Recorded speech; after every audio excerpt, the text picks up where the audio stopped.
प्यारे बच्चों, आप सभी का स्वागत है आज की इस क्लास में।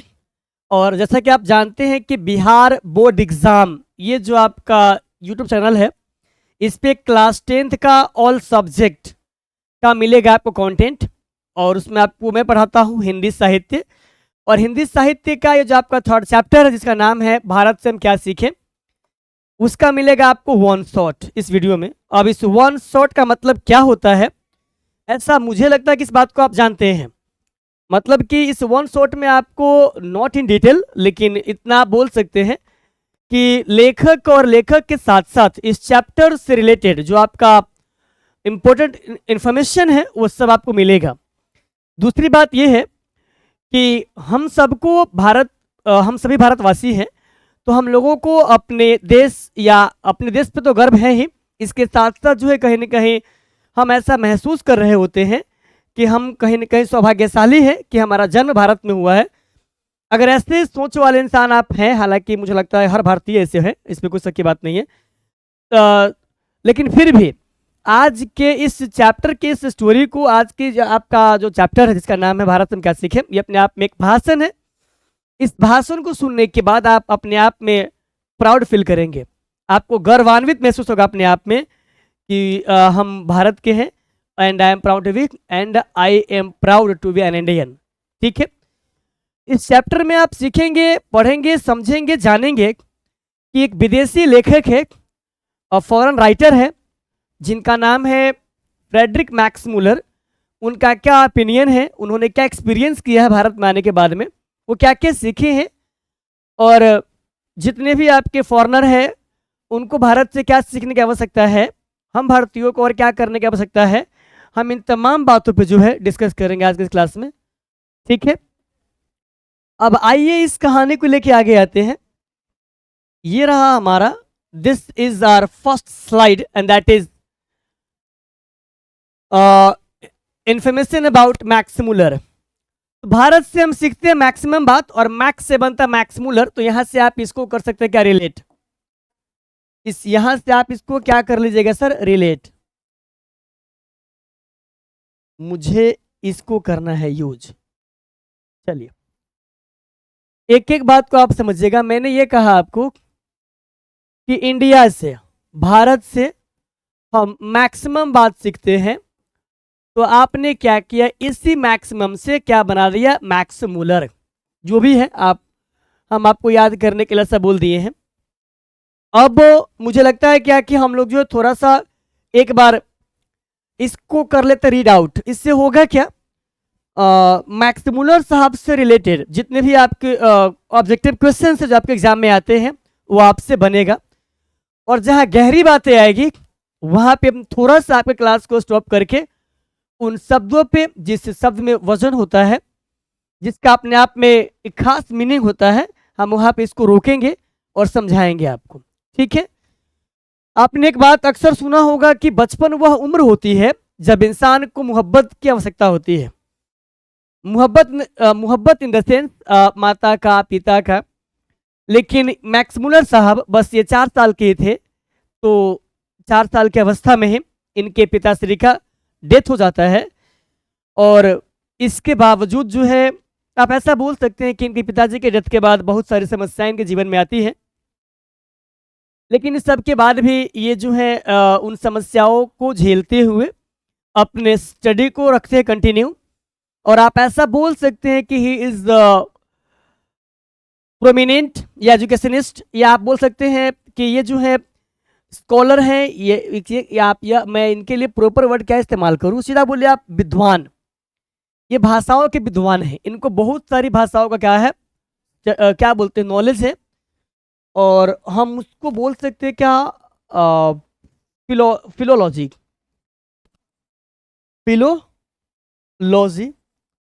इसमें फिलो का मीनिंग क्या होता है, लॉजी का मीनिंग क्या होता है, हम इसके बारे में आपसे बात कर लेंगे। हालांकि लॉजी आपका बना हुआ ग्रीक वर्ड से, इसका ये लिया गया क्या बोलते हैं, लोगस वर्ड से, और इसका मतलब होता है स्टडी या रिकॉर्ड। तो उस सब बात की बात है। हम आपसे यहाँ पे ये डिस्कस करना चाहेंगे कि ये भाषा के विद्वान रहे हैं, इनको कई सारी भाषाओं का ज्ञान रहा है। ग्रीक है, संस्कृत है, लैटिन लैंग्वेज है, इंग्लिश है और भी कई लैंग्वेजेज है जो इनको आता था। और इनको यहाँ तक पहुँचने में, इस विद्वता को हासिल करने में भाषा का भी महत्व रहा है। तो आइए इस कहानी को करते हैं क्या स्टार्टअप। विश्व विख्यात मतलब वर्ल्ड फेमस पर्सनालिटी में से एक है ये। विश्व विख्यात फ्रेडरिक मैक्स मूलर का जन्म आधुनिक जर्मनी के डेसाउ नामक नगर में 6 दिसंबर 1823 ईस्वी में हुआ था। अब ऐसा भी हो सकता है कि आपका एग्जामिनर आपसे ये पूछ ले कि इनका जन्म किस शताब्दी में हुआ था। इस बात की पूर्ण संभावना है कि आपका एग्जामिनर आपसे पूछ सकते हैं कि इनका जन्म किस शताब्दी में हुआ था। तो आप यहां से क्या करेंगे, आपको पता है, आपको ये बात पता है कि 100 साल को हम बोलते हैं एक शताब्दी, 1800 साल को कितना बोलेंगे हम, 18वीं शताब्दी। लेकिन 1800 का आपने यहाँ क्या किया है, क्रॉस कर दिया है, इसीलिए 18वीं के बाद क्या आता है, 19वीं आता है। तो आप इसको 19वीं शताब्दी के सेंस में ऐसा बोल सकते हैं कि इनका जन्म 19वीं शताब्दी में हुआ था। जब मैक्स मूलर 4 वर्ष के ही थे तो उनके पिताजी विल्हेल्म मूलर का डेथ हो जाता है, मतलब वो नहीं रहे। ठीक है। पिता के निधन के बाद उनके परिवार की आर्थिक स्थिति बहुत ही दयनीय हो गई। फिर भी मैक्स मूलर की शिक्षा दीक्षा बाधित नहीं हुई। बचपन में ही वो संगीत के अतिरिक्त ग्रीक और लैटिन भाषा में निपुण हो गए थे। निपुण को आप बोलते हैं डेक्सटरिटी, इसी को आप बोलते हैं परफेक्शन, बात की बात है। और ग्रीक ये आपके यूनान की भाषा है, लैटिन तो आप जानते ही हैं। और मुझे लगता है क्या कि आपको यह भी पता होगा कि लैटिन लैंग्वेज में ये बहुत सारे पोयम भी लिखे हुए हैं। पोएम्स, इसको आप बोल सकते हैं क्या, कविताएं लिखे हुए हैं। कौन? ये आपके मैक्स मूलर साहब। आगे बात करते हैं। कविताएं में आपके ये होगा, हम लिखने वाले से छोड़ दिए हैं। तथा लैटिन में कविताएं भी लिखने लगे थे। 18 वर्ष की उम्र में लिपजिंग विश्वविद्यालय, हालांकि जब पढ़िएगा आप यूपीएससी लेवल पे तो वहाँ पे एक डिस्कशन आती है। इस संस्कृत में इनको बहुत अधिक नॉलेज था, बहुत समय दिए थे, इसके बावजूद भी एक बार ये डिस्कशन में हार गए थे। उसके बाद तो इनको थोड़ा सा चोट पहुंचा था, उस सब बात की बात है। यहाँ से आपका जो ऑब्जेक्टिव सवाल आता है आप उसका ख्याल रखेंगे कि 18 वर्ष की उम्र में लिपजिंग विश्वविद्यालय में उन्होंने संस्कृत का अध्ययन आरंभ किया। उन्होंने हितोपदेश का मीनिंग आप जानते हैं सर? अगर आप जानते हैं तो कमेंट कीजिएगा। का जर्मन भाषा में अनुवाद किया, जर्मन भाषा में अनुवाद प्रकाशित कराया। और इसी समय उन्होंने कठ और केन आदि उपनिषदों का जर्मन भाषा में क्या किया? ये क्या है भाई?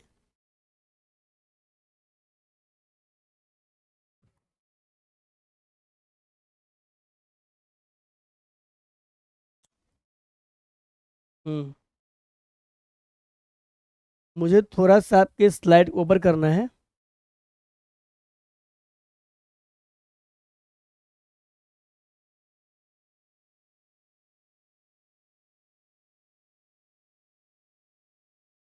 चलिए,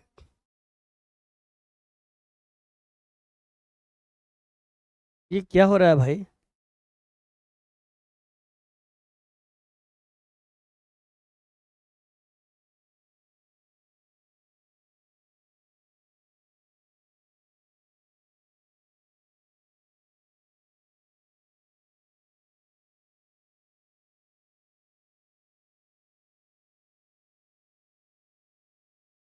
अच्छा अच्छा, इसको मिटाए नहीं है वो, है ना? चलिए ठीक है। देखिए सर, उन्होंने कठ और खेन आदि उपनिषदों का जर्मन भाषा में अनुवाद किया तथा मेघदूत का जर्मन पदानुवाद भी किया। इसके बाद जो आपका सवाल है कि मैक्स मुलर उन थोड़े से पाश्चात्य विद्वानों में अग्रणी माने जाते हैं। इसका मतलब तो वो आगे रहे हैं जिन्होंने वैदिक तत्वज्ञान को मानव सभ्यता का मूल स्रोत माना। ये आप जानते हैं सर तत्वज्ञान क्या होता है? इतिहास का शब्द है ये। वैदिक तो आप जानते ही बना आपका वेद से, ठीक है, और वेद के बारे में आप जानते ही हैं। वैदिक तत्वज्ञान को मानव सभ्यता का मूल स्रोत ये माना है कौन? मैक्स मुलर साहब। और यहां से एक आएगा ऑब्जेक्टिव, आपका सवाल ऑब्जेक्टिव कि स्वामी विवेकानंद जी ने वेदांतों का वेदांत किसे कहा था? वेदांतियों का वेदांती का मतलब होता है विद्वानों का विद्वान, किसे कहा था? तो मैक्स मुलर साहब को कहा था। ठीक है, आगे क्या है? उनका भारत के प्रति अनुराग का मतलब होता है प्रेम। आप इसको प्रेम बोल सकते हैं, आप इसको लगाव बोल सकते हैं, आप इसको प्रेम बोल सकते हैं, आप इसको लगाव बोल सकते हैं। उनका भारत के प्रति अनुराग जग जाहिर है, मतलब वो कितनी उनकी मोहब्बत थी भारत से, इस बात को दुनिया जानती है। उन्होंने भारतीयों के पूर्वजों के चिंतन राशि को यथार्थ के रूप में लोगों के सामने प्रकट किया। यथार्थ का मीनिंग हम आपसे जानना चाहेंगे। उनके प्रकांड पांडित्य से, इसका मतलब होता है विद्वान, उनके प्रकांड पांडित्य से प्रभावित होकर सामग्री विक्टोरिया, इस विक्टोरिया पैलेस मिलेगा आपको कोलकाता में, अगर आपको कभी जाने का मिलता है मौका तो आप वहां पहुंचिए, आपको वहां मिलेगा विक्टोरिया पैलेस।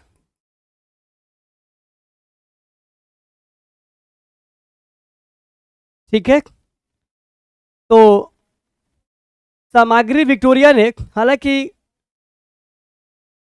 एक वर्ड जानते होगा आप सम्राट, और यहां पे इसका मीनिंग आप रानी बोल सकते हैं। रानी विक्टोरिया ने 1868 ईस्वी में उन्हें अपने ऑसबॉर्न प्रसाद में ऋग्वेद तथा संस्कृत के साथ यूरोपियन भाषाओं की तुलना आदि विषयों पर व्याख्या देने के लिए आमंत्रित किया। किनको? मैक्स मुलर साहब को। किसने सर? रानी विक्टोरिया ने। और उनके भाषण से इन्फ्लुएंस, प्रभावित, खुश होकर के उन्होंने क्या किया?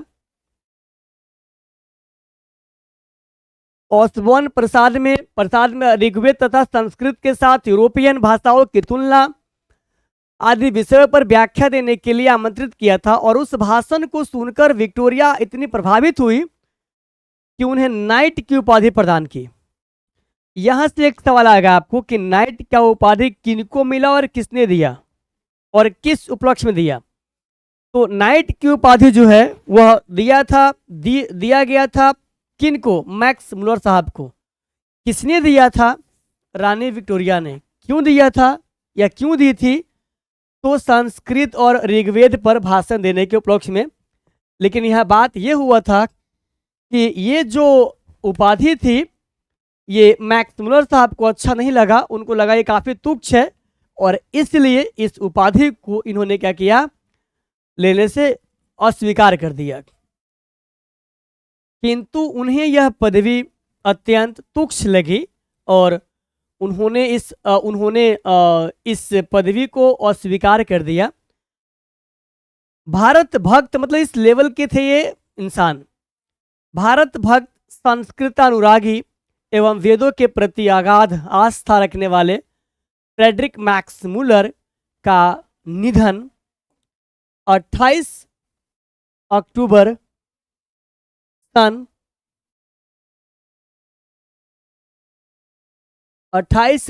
सन 1900 ईस्वी में हो जाता है, या हो गया। किनका? फ्रेडरिक मैक्स मुलर का। ठीक है सर, ये सवाल आपको यहाँ से आएगा, आप इसका ध्यान रखेंगे।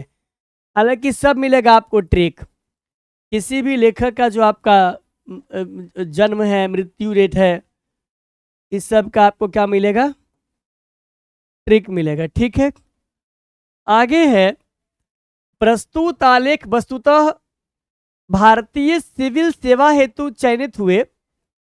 चयनित युवा अंग्रेज अधिकारियों के आगमन के अवसर पर संबोधित भाषणों की श्रृंखला की एक कड़ी है। ध्यान दीजिएगा, ये सिविल सर्विसेज, अभी आप इसको यूपीएससी के नाम से जानते हैं, यूनियन पब्लिक सर्विस कमीशन, भारतीय संघ लोक सेवा आयोग।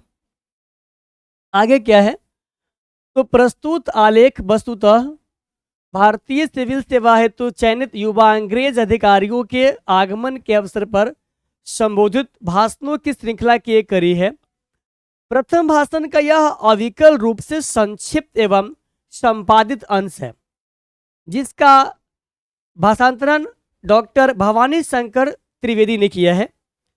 भाषण में मैक्स मुलर ने भारत की प्राचीनता और विलक्षणता का प्रतिपादन करते हुए नवागंतुक अधिकारियों को यह बताया कि विश्व की सभ्यता भारत से बहुत कुछ सीखती है और ग्रहण करती है।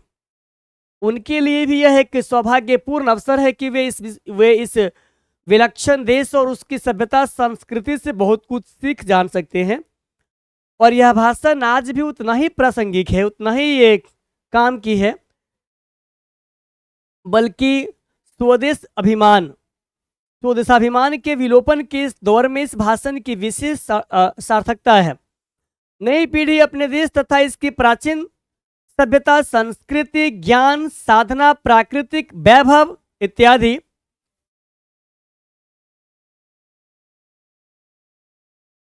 की महत्ता का प्रामाणिक ज्ञान प्रस्तुत भाषण से प्राप्त करते हैं या कर सकेगी।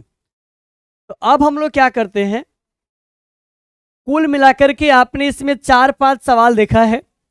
मैक्स मुलर साहब जर्मनी से है, उनका जन्म कब हुआ था, उनका डेथ कब हुआ था, उनको स्वामी विवेकानंद जी जो है किस पदवी का दिए थे उपाधि, फ्रेडरिक मैक्स मुलर के पिताजी का देहांत कब हो गया था, और इसके साथ साथ जो रानी विक्टोरिया है उनके सामने रानी विक्टोरिया जब आमंत्रित करती है मैक्स मुलर साहब को क्या करने के लिए, मुझे लगता है क्या कि स्पीच देने के लिए, किस टॉपिक पे, ऋग्वेद और संस्कृत पे।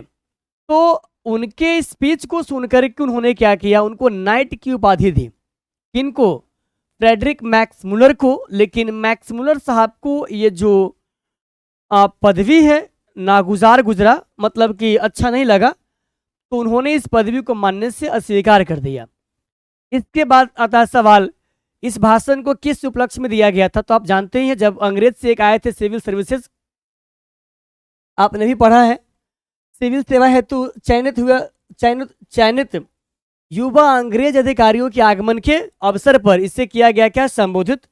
तो ये कुछ 5-7 पंक्तियां हैं, 5-7 लाइन है, जो आपके एग्जाम के लिहाज से काफी क्या महत्वपूर्ण है। अब थोड़ा सा आगे देख लेते हैं, आगे वाली बात हमारा क्या है सुख। अब यहां से मिलेगा आपको चैप्टर, आप यहां से कर रहे हैं क्या, स्टार्टअप। इसलिए ये हमारी आपसे रहेगी गुजारिश कि थोड़ा सा आप इसको पेशेंस के साथ ध्यान दीजिएगा, मतलब पढ़िएगा। ऐसा करने से होगा क्या कि जब आप एग्जाम में जाएंगे और इस चैप्टर से रिलेटेड जो सवाल आता है, चाहे वो ऑब्वियस हो या डिस्क्रिप्टिव हो, आई मीन टू से चाहे वो ऑब्जेक्टिव हो या सब्जेक्टिव हो, वो आपसे कब बनेगा, तो जब आप पेशेंस के साथ इसको सुनिएगा। हम कोशिश करेंगे, हम चाहेंगे कि एक एक वर्ड को ब्रेक करें और बीच बीच में कुछ कुछ सवाल आपसे पूछे भी। तो अगर आपको डाउट होगा तो आप मुझसे पूछ लीजिएगा, और अगर आपको समझ में आता होगा तो कमेंट में आप भेजिएगा क्या, थम्स अप। आगे बात करते हैं, सर्वविद संपदा। विद का मतलब नियम होता है, आपने पढ़ा होगा संविधान। संविधान में आपको एक बात पता होगा, सम का मतलब होता है बराबर, आप विधान का मतलब क्या होता है, नियम।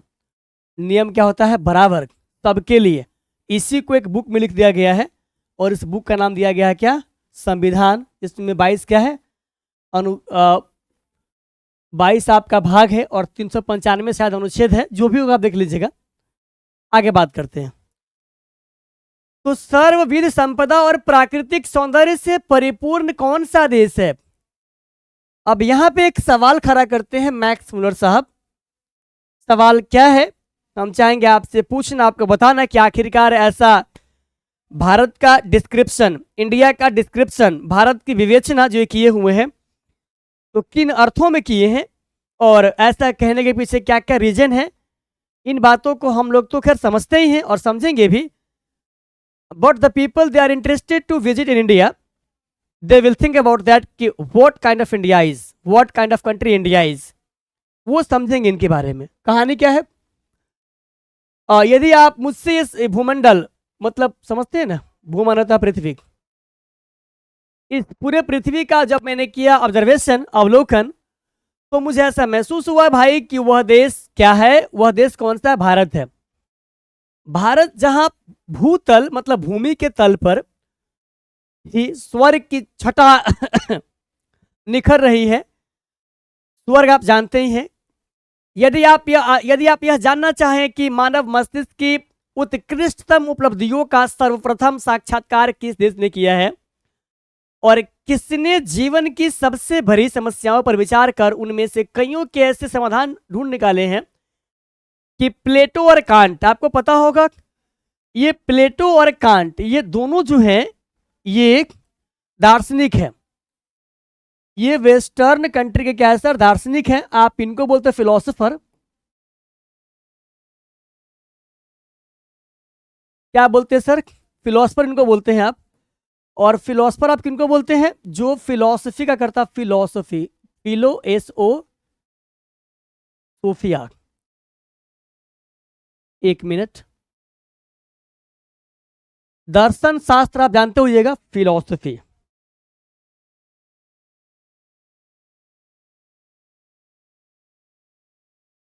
एक second hold on.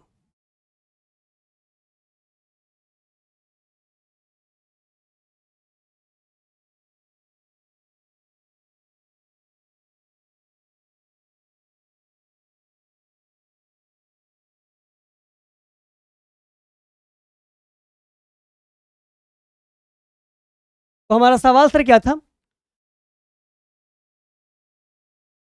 फिलो plus Sophie. फिलो का मतलब होता है लव और इसका मतलब विजडम, लव फॉर विजडम, ज्ञान के प्रति मोहब्बत जिसको होती है उसे बोलते हैं क्या? फिलोसफी। इसको आप हिंदी में बोलते हैं क्या? दर्शन शास्त्र। तो और जो इनका स्टडी करते हैं आप उन्हें बोलते हैं क्या? दार्शनिक। ठीक है। ये प्लेटो और एरिस्टोटल, सॉरी कांट, कांट के जो रहे हैं शिष्य, उनका नाम था अरस्तु। क्या था सर? अरस्तु था। और इनके जो गुरुजी थे उनका नाम था क्या? सुकरात। सुकरात। शंकराचार्य आपके भारत के रहे हैं वो। तो इनके कहने का मतलब ये है, किनका? ये जो आपके मैक्स मुलर साहब है, ये क्या कहना चाहते हैं यहाँ पे? इनके कहने का सेंस यहाँ पे ये है सर कि कहा गया,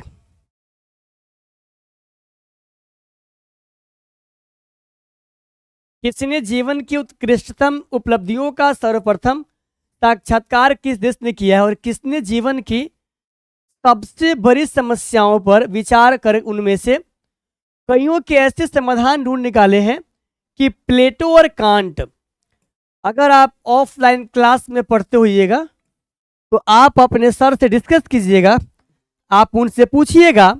आई think he will say to you who were Plato, sorry who was Plato and who was can't.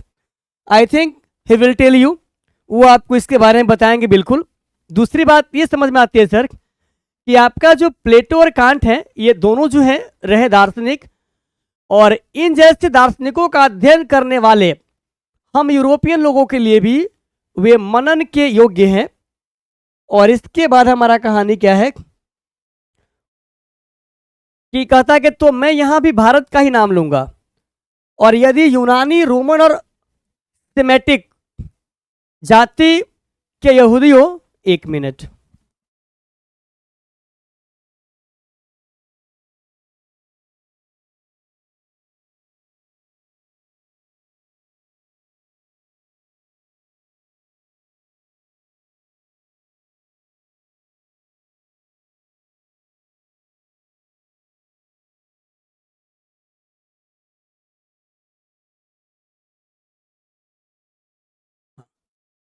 तो यहाँ पे जो हमारा सवाल है वो क्या है, देखिएगा। तो मैं यहाँ भी भारत का ही नाम लूंगा, और यदि यूनानी, रोमन और सेमेटिक जाति के यहूदियों की विचारधारा में ही सदा अवगाहन करते रहने वाले हम यूरोपियनों को ऐसा कौन सा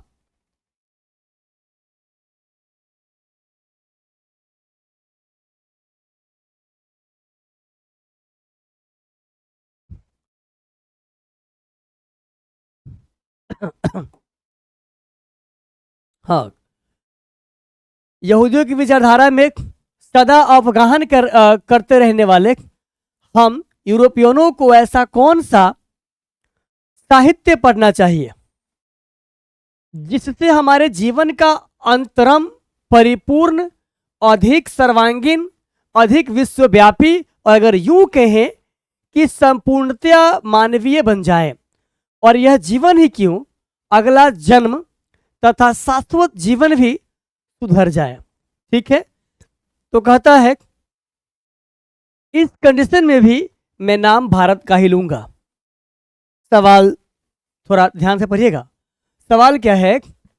सवाल यह है कि यहूदियों की विचारधारा में ही सदा अवगाहन करते रहने वाले हम यूरोपियनों को ऐसा कौन सा साहित्य पढ़ना चाहिए जिससे हमारे जीवन का अंतरम, परिपूर्ण, अधिक सर्वांगीण, अधिक विश्वव्यापी, और अगर यूं कहें कि संपूर्णतया मानवीय बन जाए, और यह जीवन ही क्यों, अगला जन्म तथा शाश्वत जीवन भी सुधर जाए। ये जीवन नहीं, अगला जन्म भी, शाश्वत जीवन भी क्या हो जाए, सुधर जाए।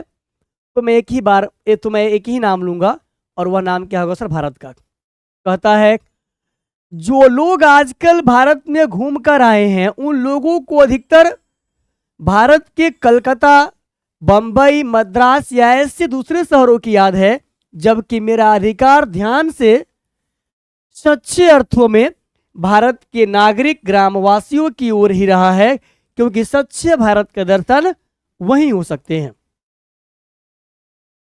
आप क्लास 10th का जो क्या बोलते हैं उसको, काव्य खंड है, उस काव्य खंड में एक चैप्टर है जिसका नाम क्या है? भारत माता ग्रामवासिनी। अगर आप उसको पढ़िएगा तो वहां आपको समझ में आएगा कि भारत माता जो है कहाँ बसती है। तो वहां मिलेगा आपको आंसर कि भारत माता गांव में बसती है। पानी दो। भारत माता कहाँ बसती है? तो वहां आपको इसका मिलेगा आंसर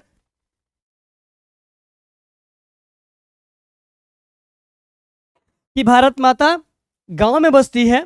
दूसरा हमारा सवाल क्या था? थोड़ा दीजिएगा पानी। गांव में बसती है।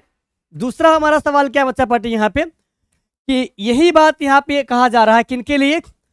भारत के लिए। कि मैक्स मुलर साहब बोलते हैं कि यदि मुझसे सवाल पूछा जाएगा कि ये जन्म नहीं, इस जन्म के साथ साथ जो हमारा अगला जन्म है, अगर वह भी सार्थक कब होगा, अगर हमसे सवाल कोई पूछते हैं तो मैं बोलूंगा भारत का नाम ही। और देखिए आपका एरिस्टोटल है, कांट है, क्या बोलते हैं उसको, और भी एक दार्शनिक थे जिनका नाम क्या था सर? पीछे था हालांकि, सुकरात को प्लेटो है, एरिस्टोटल है, सुकरात है और अरस्तु है। तो इन्होंने सिर्फ दो ही का नाम लिया है। एक का नाम था आपका क्या बोलते हैं, अरस्तु का गुरु प्लेटो है, और एक और भी है, क्या है? हाँ ठीक है।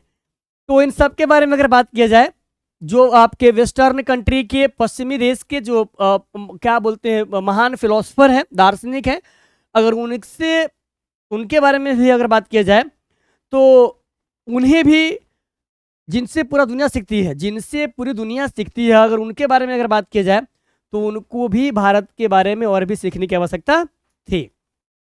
आगे क्या है, 2-3 हजार वर्ष पुराना ही क्यों, आज का भारत भी ऐसी अनेक समस्याओं से भरपूर है जिनका समाधान 19वीं सदी के हम यूरोपियन लोगों के लिए भी उतना ही वांछनीय है। केवल हमारे पास उस भारत को पहचान सकने वाली दृष्टि की आवश्यकता है। देखिए, अगर हमें ऐसा लगता है, एक सेकेंड,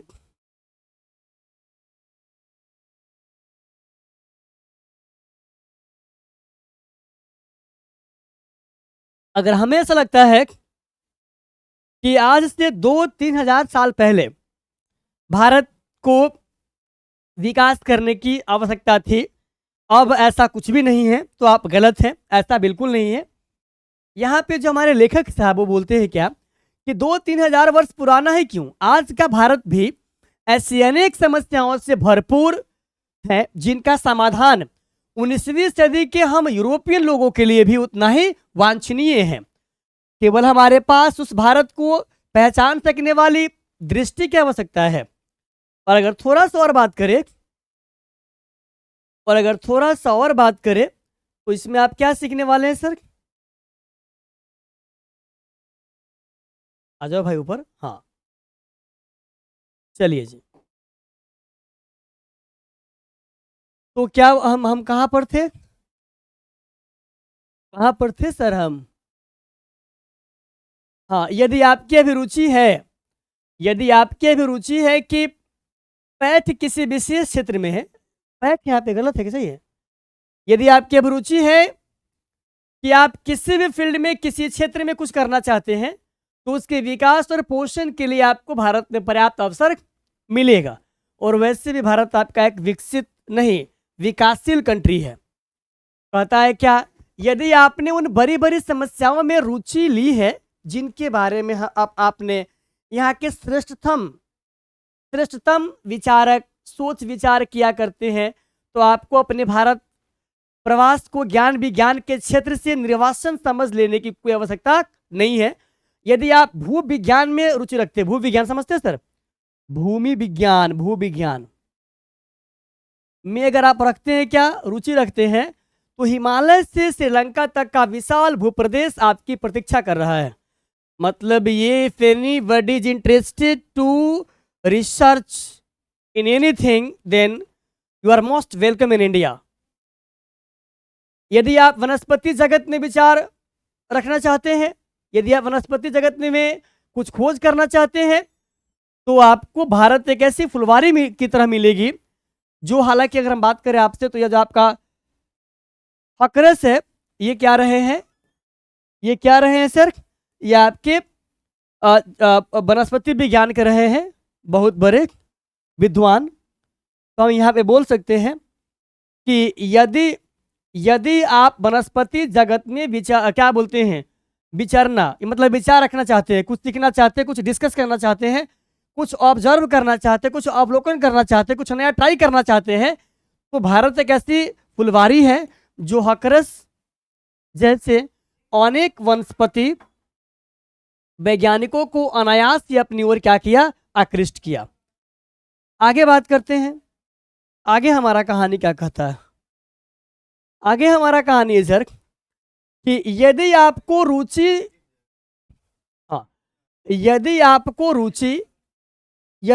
रुचि जीव जंतुओं के अध्ययन में है, तो आपका ध्यान श्री हेकलम, यहाँ पे छोड़ दिया हुआ है, हेकलम की ओर अवश्य होगा, जो इन दिनों भारत के कांतारों की, थोड़ा देख लीजिएगा, हम यहाँ पे देख नहीं पाते हैं, छानबीन के साथ ही भारतीय समुद्र तट से मोती भी बीन रहे हैं। भारत का यह निवास काल उनके जीवन के सबसे सुनहले सपने की साकाल जैसा है। नहीं, साकाल नहीं हो, यहाँ होगा साकारता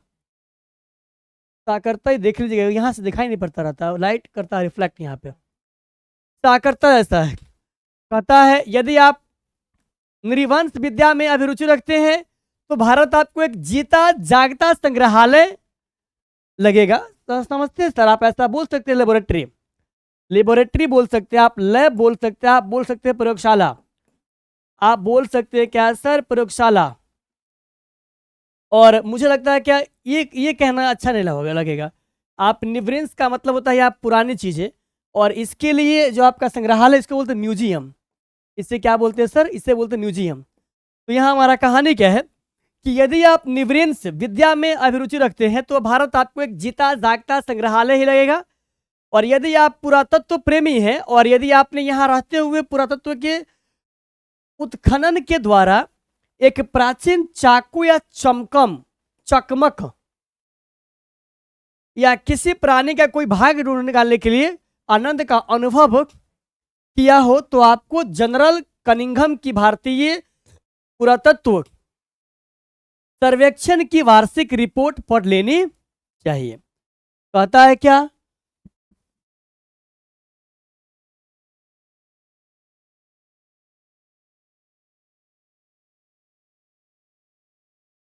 कहता है क्या, और तब भारत के बौद्ध सम्राटों के द्वारा निर्मित नालंदा जैसे विश्वविद्यालयों अथवा विहारों, इसका मीनिंग समझते सर, विहार, ये इस विहार का मीनिंग क्या होता है,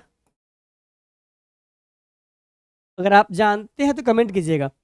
विहारों के ध्वंसावशेषों के को खोद निकालने के लिए आपका फावरा आतुर हो उठेगा। यदि आपके मन में पुराने सिक्कों के लिए लगाव है, अब देखिए एक सवाल आपका पूछा गया यहां से, वारेन हेस्टिंग्स के यहाँ पे होगा नहीं, इसके बाद होगा, लेकिन इस बात की गारंटी है, इस बात की गारंटी है कि यहां से आपके सवाल पूछे जाते हैं और इन बातों को आपको थोड़ा सा ध्यान में रखना होगा और पेशेंस के साथ आपको सुनने की आवश्यकता भी है। ठीक है, तो यहां हमारा कहानी क्या है, अरे भाई प्रॉब्लम क्या है, हाँ चलिए ध्यान दीजिए कहानी क्या है। यदि हाँ लगा, हाँ, तो भारत भूमि में ईरानी, केरियन, थ्रेसियन, पार्थियन, यूनानी, मैकेडनियन, रोमन और मुस्लिम शासकों के सिक्के आपको मिलेंगे प्रचुर मात्रा में। दारिस है, चलिए ठीक है, हाँ, दारिस नामक सोने के सिक्के यहाँ पे नहीं, यहाँ पे होगा, आगे होगा, परिणाम में उपलब्ध होंगे।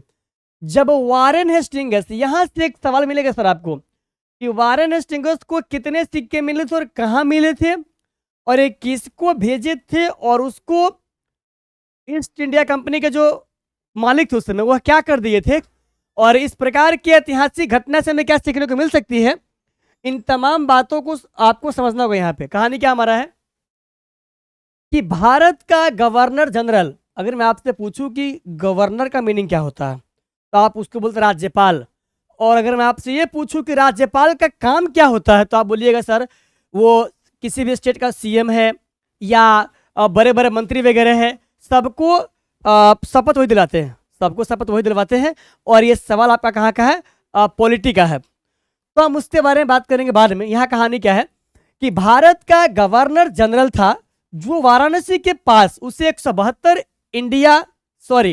172 दारिस नामक सोने के सिक्कों से भरा घड़ा मिला था, और इनके दिमाग में क्या था कि अगर मैं इस सिक्कों को भेजूंगा ईस्ट इंडिया कंपनी जिसकी स्थापना 1600 में हुई थी, कि अगर उसके पास हम भेजेंगे तो होगा क्या कि इसको एज अ गिफ्ट नहीं कहना अच्छा नहीं होगा, इसको इस तरीके से वहां रखा जाएगा कि आने वाले लोग इसको देखेंगे, इनसे कुछ सीखेंगे और ये यादगार के रूप में रहेगा। लेकिन ऐसा कुछ होता नहीं है। कहानी क्या है कि वारेन हेस्टिंग्स ने अपने मालिक ईस्ट इंडिया कंपनी के निदेशक मंडल की सेवा में सोने के सिक्के यह समझकर भिजवा दिए कि यह एक ऐसा उपहार होगा जिसकी गणना उसके द्वारा प्रेषित सर्वोत्तम दुर्लभ वस्तुओं में की जाएगी, और इस प्रकार वह स्वयं को अपने मालिकों की दृष्टि में एक महान उदार व्यक्ति प्रमाणित कर देगा। लेकिन ऐसा हुआ नहीं, ऐसा हुआ सर बिल्कुल नहीं, कहता है। उन दुर्लभ प्राचीन स्वर्ण मुद्राओं की यही नियति थी कि कंपनी के निदेशक ने क्या किया, उनको गला दिया सर। उनका ऐतिहासिक महत्व ही नहीं समझ पाए और उन्होंने उन मुद्राओं को गला डाला। जब वारेन हेस्टिंग्स इंग्लैंड लौटा तो वे स्वर्ण मुद्राएं नष्ट हो चुकी थी। और अब यह आप लोगों पर निर्भर करता है कि आप जो है ऐसी दुर्भाग्यपूर्ण घटनाएं भविष्य में कभी ना होने दें। ठीक है, दिस वॉज, या आप ऐसा हिंदी में बोल सकते हैं कि इस प्रकार की घटना से जो है हम लोगों को सीखने की आवश्यकता है। अब थोड़ा सा यहां बात कर लेते हैं, ठीक है। और अगर हम इसके बारे में बात करें तो मुझे लग रहा है क्या कि पहले हम इसे इरेज कर देते हैं, ठीक है। आगे देखिए कहानी क्या है। सो कहता है दैवत विज्ञान पर भारत के प्राचीन वैदिक दैवत विज्ञान के कारण जो नया प्रकाश पड़ा, उसके फलस्वरूप संपूर्ण दैवत विज्ञान को नया स्वरूप प्राप्त हो गया है। किंतु इसके बावजूद इसके सच्चे दैवत विज्ञान की एक आधारशिला रखी जा चुकी है और इस विज्ञान की व्यापक रूपरेखाएं, मतलब बड़े पैमाने पर जो इसकी रूपरेखाएं हैं, अभी निर्मित होनी है। और यह कार्य जितने सही ढंग से भारत में हो सकता है, अन्यत्र कहीं नहीं हो सकता। नीति कथाओं के अध्ययन क्षेत्र में भी भारत के कारण नवजीवन का संचार हो चुका है, नवजीवन का संचार हो चुका है। और कहता है क्योंकि भारत के कारण ही समय समय पर नानाविध, मतलब विभिन्न प्रकार के नानाविध साधनों और मार्गों के द्वारा अनेक नीति कथाएं पूर्व से पश्चिम की ओर आती रही है। समझते हैं ना सर। और हमारे यहाँ प्रचलित कहावतों और दंत कथाओं, दंत कथा का मतलब क्या होता है, जो कहीं पर लिखा नहीं है बस उसको सुनाया जाता है, उससे बोलते क्या, दंत कथाओं। दंत कथाओं का प्रमुख स्रोत अब बौद्ध धर्म को माना जाने लगा है। किंतु यहाँ भी अनेक समस्याएं होती हैं, जैसे जो अपने समाधान की प्रतीक्षा कर रही है। उदाहरण के लिए शेर की खाल में गधा की कहावत, ये सब क्या है, दंत कथा है। वही ले लीजिए, यह कहावत जो है सबसे पहले यूनान के, यह कहावत जो है सबसे पहले यूनान के सर कौन, हम कहाँ पर थे,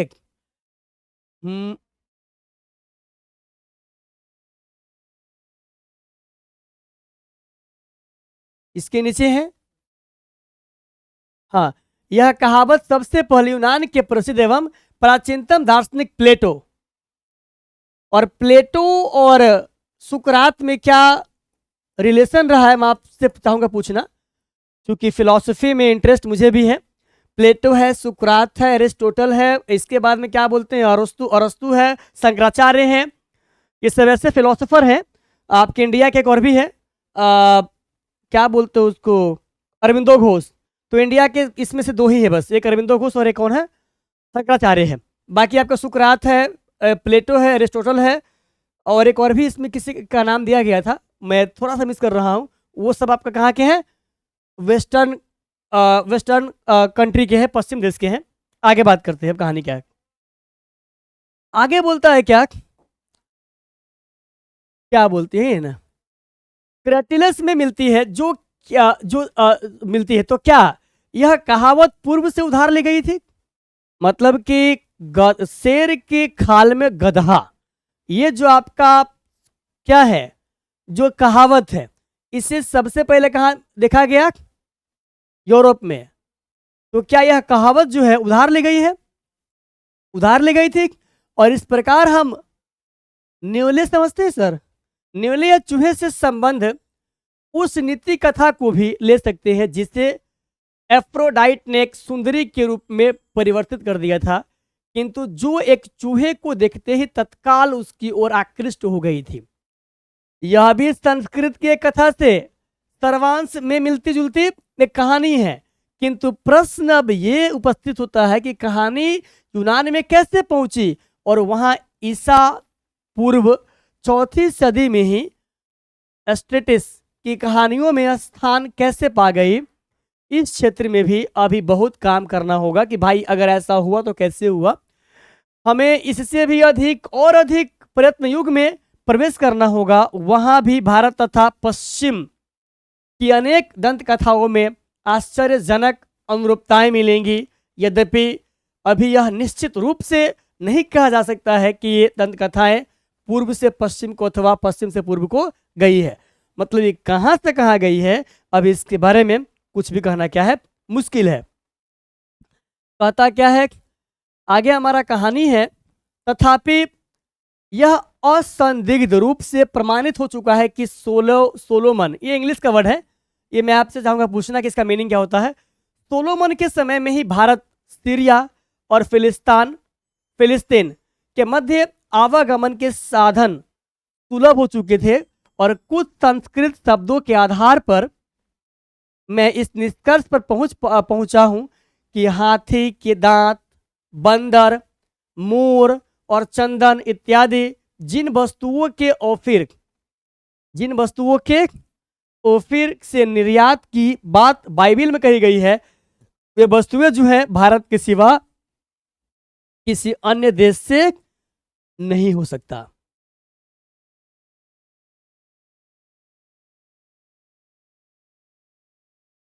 चलिए, भारत के सिवा किसी अन्य देश से नहीं हो सकता। अब थोड़ा सा जो है और हम क्या कर लेते हैं इसके बारे में, ये है भाई, हाँ ध्यान दीजिएगा, अन्य देशों से नहीं हो सकता, नहीं लाई जा सकती है। और यह मान लेने का भी कोई कारण नहीं प्रतीत होता है कि भारत तथा क्या फारस, इसको देखिएगा बच्चा पार्टी क्या लिखा हुआ है एक बार, फारन से क्या की खाड़ी और लाल सागर व भूमध्य सागर के बीच व्यापारिक संबंध कभी भी बिल्कुल ठप हो गया था। कहता यहां तक कि शाहनामा के रचना काल 10वीं या 11वीं सदी में भी भारत के साथ यूरोप के ये व्यापारिक संबंध जो है बंद नहीं हुए थे। आप में से कईयों ने भाषाओं का ही नहीं, भाषा विज्ञान का भी किया होगा अध्ययन। आप में से कईयों ने भाषाओं का ही नहीं बल्कि भाषा विज्ञान का भी किया होगा अध्ययन। जो लैंग्वेज का साइंस होता है आपने उसको किया होगा क्या, स्टडी। और इसके लिंग्विस्टिक आप जानते होइएगा, फोनोलॉजी का मतलब होता है साउंड का स्टडी। कहता है तो आपको क्या भारत से बढ़कर दूसरा कोई देश दिखाई देता है क्या जहां केवल शब्दों का ही नहीं बल्कि व्याकरणात्मक, मतलब भारत एक ऐसा देश है जब जहां पे बात साहित्य की हो या कविता की हो, कहानी की हो, किसी भी चीज़ की हो, तो सिर्फ शब्दों की नहीं बल्कि जो शब्दों का व्याकरण है उस पर भी करता है फोकस, उसको भी ध्यान में रखकर करता है क्या, उसका यूज। व्याकरणात्मक तत्वों के विकास और क्षय से संबंध भाषा वैज्ञानिक समस्याओं के अध्ययन का महत्वपूर्ण अवसर प्राप्त हो सके। वहां आपको आर्य, द्रविड़ और मुंडा जैसी अनेक भारतवासी जातियों की बोलचाल की भाषाओं का ही नहीं अपितु उनके साथ यूनानी, कूची, हून, अरब, ईरानी और मुगल आक्रमणकारियों व विजेताओं की भाषाओं के सम्मिश्रण की अत्यंत रोचक भाषा वैज्ञानिक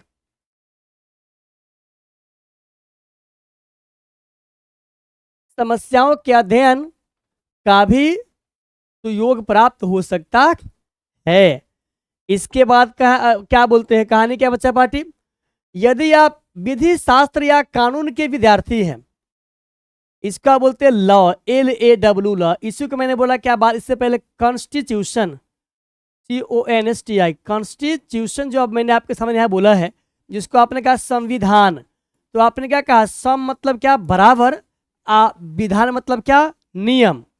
जब नियम सबके लिए बराबर है और इस नियम को जिस बुक में लिखा गया है उसी बुक का नाम क्या दिया गया है, संविधान, जिसमें आपका 22 क्या है भाग है, नहीं, और 395 अनुच्छेद है। देख लीजिएगा, हम थोड़ा उल्टा पुल्टा बोल रहे हैं। अब हमारा कहानी क्या है?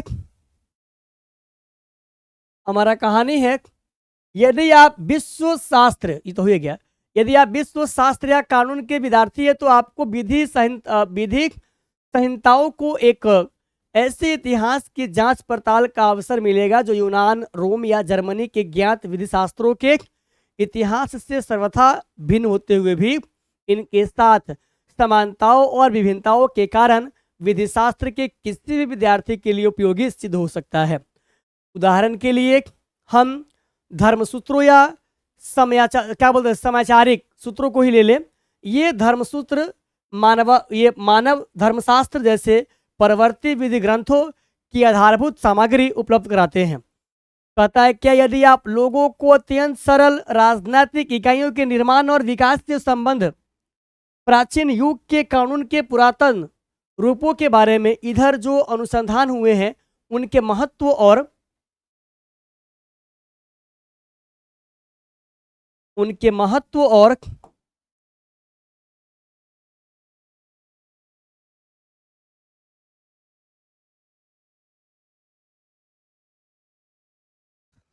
वैशिष्ट्य को परख सकने की क्षमता प्राप्त करनी है तो आपको इसके लिए आज भारत की ग्राम पंचायतों के रूप में इसके प्रत्यक्ष दर्शन का सुयोग अनायास ही मिल जाएगा। भारत में प्राचीन स्थानीय शासन प्रणाली या पंचायत प्रथा को समझने समझाने का बहुत बड़ा क्षेत्र विद्यमान है और भारत में धर्म के वास्तविक उद्भव, उसके प्राकृतिक विकास तथा उसके अपरिहार्य क्षीयमान रूप का प्रत्यक्ष परिचय मिल सकता है। और भारत ब्राह्मण या वैदिक धर्म की भूमि रही है और बौद्ध धर्म की यह जन्मभूमि है और पारसियों के जरथ्रुस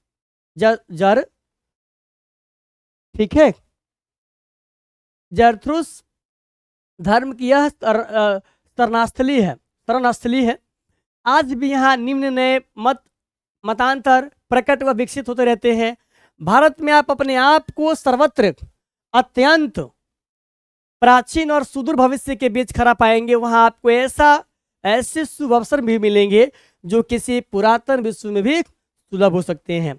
कहता है आप आज की किसी भी ज्वलंत समस्या को ले लीजिए, वह समस्या चाहे लोकप्रिय शिक्षा से संबंधित हो या उच्च शिक्षा से, चाहे संसद में हो, चाहे संसद में प्रतिनिधित्व की बात हो या अथवा कानून बनाने की बात हो, चाहे प्रवास संबंधी कानून हो अथवा अन्य कोई कानूनी मसला, सीखने या सिखाने योग्य कोई बात क्यों न हो, लेकिन भारत के रूप में आपको ऐसी प्रयोगशाला मिलेगी जैसे विश्व में अन्यत्र कहीं नहीं मिलेगी। भारत को आप बोल सकते हैं लैब, आप यहाँ आके कर सकते हैं क्या, प्रयोग। कहता है नहीं मिल सकती।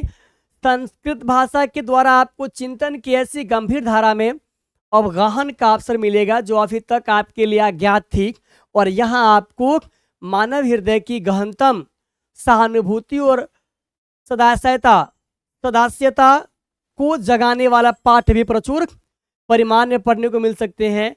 मानव मस्तिष्क के इतिहास के उस अध्ययन में, या यूं कहें कि हमारे अपने स्वरूप के अध्ययन में, अपने सच्चे आत्मरूप की पहचान में भारत का स्थान किसी भी देश के बाद दूसरे नंबर पर रखा नहीं जा सकता है।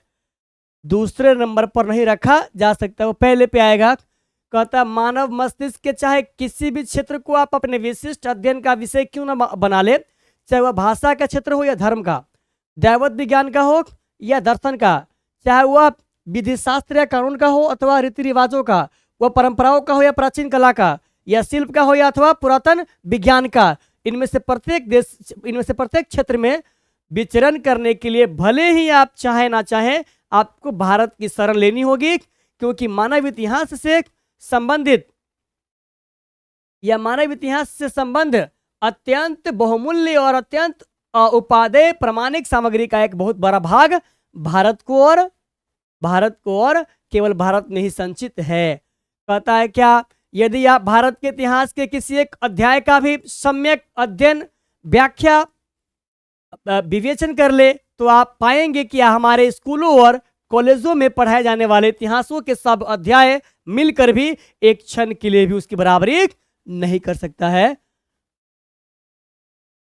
एक क्षण के लिए भी उसकी बराबरी नहीं कर सकता है। अब इससे बड़ी बात भारतीयों के लिए क्या हो सकता है सर? आगे कहानी क्या है? मैं अभी आज के भारतीय साहित्य की चर्चा करना नहीं चाहूंगा, किंतु भारत की उस अत्यधिक प्राचीन भाषा की चर्चा करूंगा जिसका नाम है संस्कृत, जो देवों की भाषा है।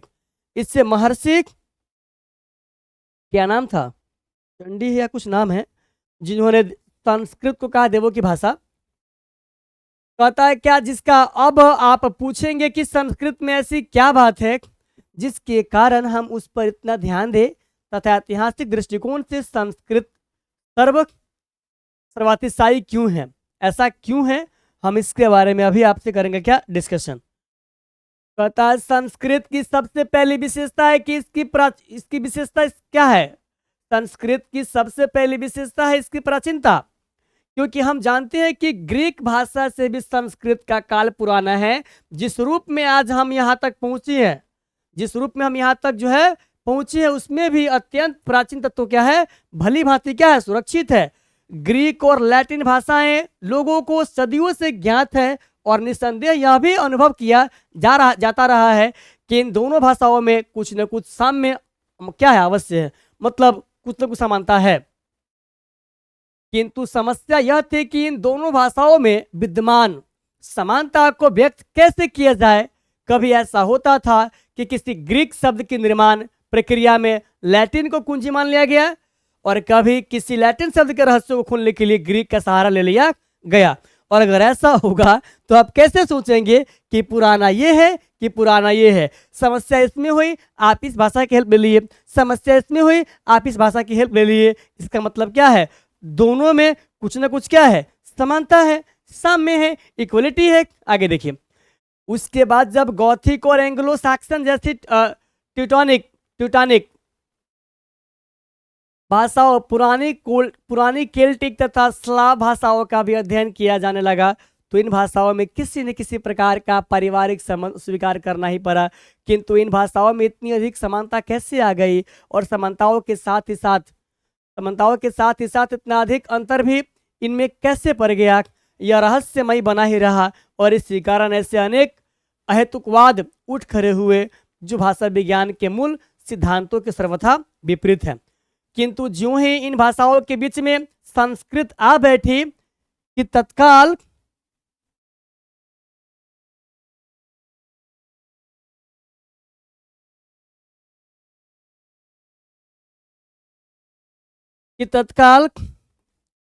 लोगों को एक सही प्रकाश और गर्मी का एहसास होने लगा, और इसी से भाषाओं का पारस्परिक संबंध भी स्पष्ट हो गया। निश्चित ही संस्कृत इन सब भाषाओं की अग्रजा है, सबसे आगे ही आया है, ठीक है। और उससे हमें ऐसी बहुत सी बातें ज्ञात हो सकी जो इस परिवार की किसी अन्य भाषा में सर्वथा भुला दी गई थी। कहता, यदि आग के लिए संस्कृत का अग्नि और लैटिन का इग्निस एक ही शब्द मिल जाता है, तो हम निर्भ्रांत रूप से इस निष्कर्ष पर पहुंच जाते हैं कि एक दूसरे से अभिव्यक्त आर्यों को अग्नि का ज्ञान हो चुका था। साथ ही लिथुआनियन, उग्निस और स्कॉटिक भाषा के इंग्ले शब्द यह दर्शाते हैं कि स्लाव या टिटोनिक भाषाएं भी सबसे परिचित थी। भले ही वहाँ कालांतर, मतलब कि कुछ समय कालांतर में अग्नि के लिए दूसरे शब्द भी क्यों न गढ़ लिए गए हो, दूसरी वस्तुओं के समान शब्द भी मर मिट जाते हैं, और यह बता पाना सरल नहीं है कि कोई शब्द किसी एक भूभाग में क्यों और कैसे पनपता रहता है, जबकि दूसरे क्षेत्र में वही शब्द मुरझाकर सर्वथा लुप्त हो जाता है। इसके बाद में संस्कृत से कितनी रही है इसमें क्या साम्यता, वो आपको इसमें देखने को मिला। आगे कहता है क्या, कल्पना कीजिए कि यदि हम यह जानना चाहे कि आर्य लोग अनेक शाखाओं में विभक्त होने से पूर्व चूहे के बारे में जानते थे या नहीं, तो हमें आर्य भाषाओं के शब्दकोश देखने होंगे। वहाँ हम पाएंगे कि संस्कृत में इसे मूस, ग्रीक में ये वाला मूस, लैटिन में ये मुंसक, पुरानी स्लावोनिक में माइस और पुराने उच्च जर्मन में मुस कहते हैं। इससे हम इस निष्कर्ष पर पहुंच सकते हैं कि उस प्राचीन युग में जिसकी काल गणना हम अपने नहीं अपितु भारत के तिथिक्रम के आधार पर ही कर सकते हैं, चूहा ज्ञात था और उसका मूस नाम भी रख दिया गया था ताकि किसी अन्य कीट पतंग के साथ इसकी पहचान में किसी प्रकार का कोई घपला न हो सके। इस प्रकार पुराने पत्थरों या कांच के टुकड़ों को जोड़ जोड़ कर बनाए गए पच्चीकारी के चित्र की भांति आर्यों के विभाजन से पूर्व की सभ्यता व सांस्कृतिक अवस्था का कुछ कमोबेश एक परिपूर्ण चित्र बनाया जा सकता है और बनाया जा चुका है। ठीक है, कहता है क्या इतना ही क्यों, भारत व यूनान, इटली और जर्मनी में बिखरे पड़े अवशेषों के आधार पर आर्यों की जिस मूल भाषा का ढांचा खड़ा किया गया है वह भी उन लोगों की अत्यंत दीर्घकालीन चिंतन प्रक्रिया की ही एक उपलब्धि थी। अब आप ही अंदाजा लगाइए कि संस्कृत, ग्रीक और लैटिन इन तीनों भाषाओं के एक सामान्य मूल उद्गम स्रोत तक पहुंचने के लिए हमें कितना पीछे हटना होगा। इस प्रकार हम उस सम्मिलित स्थल पर पहुंच जाएंगे जहां से हिंदू, ग्रीक, यूनानी आदि शक्तिशाली जातियां एक दूसरे से पृथक हुई थी और यह भी कि उस सुदूर अतीत में भी वह हमारी आदि आर्य भाषा है कैसी चट्टान के रूप में दिखाई देती है जो चिंतन परंपरा के प्रवाह के उतार चढ़ाव से घिस मंज कर कितनी और स्पष्ट हो चुकी थी और हमें उस भाषा में प्रकृति और प्रत्यय के योग से बनी हुई अस्मि, ग्रीक एसिम जैसी यौगिक क्रियाएं मिलती हैं और मैं हूँ, इसका मतलब होता मैं हूँ जैसे भाव को व्यक्त करने के लिए भला, असीम, भला किन्हीं दूसरी भाषाओं में असीम जैसा शुद्ध और उपयुक्त शब्द कहाँ मिल पाएगा। उन भाषाओं में खड़ा होता हूँ या ठहरता हूँ तो मैं जीता हूँ, मैं उगता या उत्पन्न होता हूँ। कहता है या मैं बदलता हूँ जैसे क्रियाएं भले ही मिल जाए किंतु असीम मतलब मैं हूं, यह क्रिया तो केवल आर्य भाषाओं में ही उपलब्ध हो सकती है। अगर आप को नहीं पता था भारत कितनी महत्व था तो आज पढ़ने के बाद आपको ऐसा महसूस होगा कि we are proud to be Indians, हम लोगों को प्राउड है भारतीय होने पर। आगे कहानी क्या है, मैं इसे ही वास्तविक अर्थों में इतिहास मानता हूं और यह एक ऐसा इतिहास है जो राज्यों के दुराचारों और अनेक जातियों की क्रूरताओं की अपेक्षा कहीं अधिक ज्ञातव्य और पठनीय है। एक भाषा बोलना एक माँ के दूध पीने से भी बढ़कर एकात्मकता का परिचायक है। एक भाषा बोलना एक माँ के दूध पीने से भी बढ़कर एकात्मकता का परिचायक है। किसी भी भाषा को अगर आप बोलते हैं तो उस भाषा को जानने वाले लोग जो हैं आप उनसे हो पाते हैं कनेक्ट और ऐसा उनको होता है महसूस कि आप उन्हीं के यहाँ से बिलोंग करते हैं, उन्हीं के आसपास से। और भारत की पुरातन भाषा संस्कृत सारभूत रूप से कही है जो ग्रीक, लैटिन या एंग्लो सैक्सन भाषाएं हैं। यह एक ऐसा पाठ है जिससे हम भारतीय भाषा और साहित्य के अध्ययन के बिना कभी न पढ़ पाते। और भारत यदि हमें इस एक पाठ के सिवा और कुछ भी ना पढ़ा पाता तो भी हम इससे ही इतना कुछ सीख जाते जितना दूसरी कोई भी भाषा मुझे कभी नहीं सिखा पाती। कहता संस्कृत भाषा और उसका साहित्य, याद रहे कि यह साहित्य 3000 से भी अधिक, यह जो साहित्य है आपका यह 3000 से भी अधिक लंबे काल तक फैला हुआ है और यूनान व रोम के संपूर्ण साहित्य से भी कहीं अधिक विशाल है। मुझे उस एक दिन भी याद है जब इतनी गर्मी थी कि किसी काम में मन नहीं लग रहा था, तभी एक शांति कक्षा में हमारे एक मास्टर डॉक्टर क्ली ने बताया कि भारत में एक ऐसी भाषा बोली जाती थी जो ग्रीक और लैटिन के ही क्यों जर्मन और रूसी के भी सर्वथा समान थी। अब यह सुनकर पहले तो हमें लगा कि पहले हम लोगों ने सोचा कि मास्टर साहब जो है ना, ये शायद आज हल्के फुल्के मूड में हैं और कुछ मजाकिया बातें कर रहे हैं। किंतु मास्टर साहब ने तो तत्काल संस्कृत, ग्रीक और लैटिन के संख्यावाचक शब्द, सर्वनाम और समान धातु रूप श्यामपट पर लिख दिए, मतलब ब्लैक बोर्ड पर लिख दिए, लिख दिखाएं। और अब तो हमारे सामने ऐसा तथ्य उपस्थित थे जिनके आगे हम क्या हो गए, नतमस्तक हो गए, कि भारत में एक ऐसी भाषा है जो इन सब से क्या है, साम्य है। आगे है कि भारत के बारे में एक प्रकार के सुनिश्चित ज्ञान को मैं अपने व्यापक तथा इतिहास के ज्ञान के लिए आवश्यक मानता हूं। भारत के साथ हमारे परिचय के फलस्वरूप आज यूरोप वासियों की धारणाएं बदल चुकी हैं और बहुत विस्तृत हो गई है। अब हम यह जानने लगे हैं कि जैसा पहले समझा जाता था, वास्तव में हम उससे कुछ भिन्न हैं। कल्पना कीजिए कि किसी छोटी छोटी प्रलय या भौगोलिक उथल पुथल के कारण कभी अमेरिका के लोग अपने आप के अंग्रेजी मूल को सर्वथा भूल जाए और तब 2-3 हजार वर्ष बाद उन्हें अकस्मात मालूम हो जाए कि 17वीं सदी में ऐसा अंग्रेजी भाषा और उसका साहित्य विद्यमान था, तो वे आश्चर्य विभूत होंगे।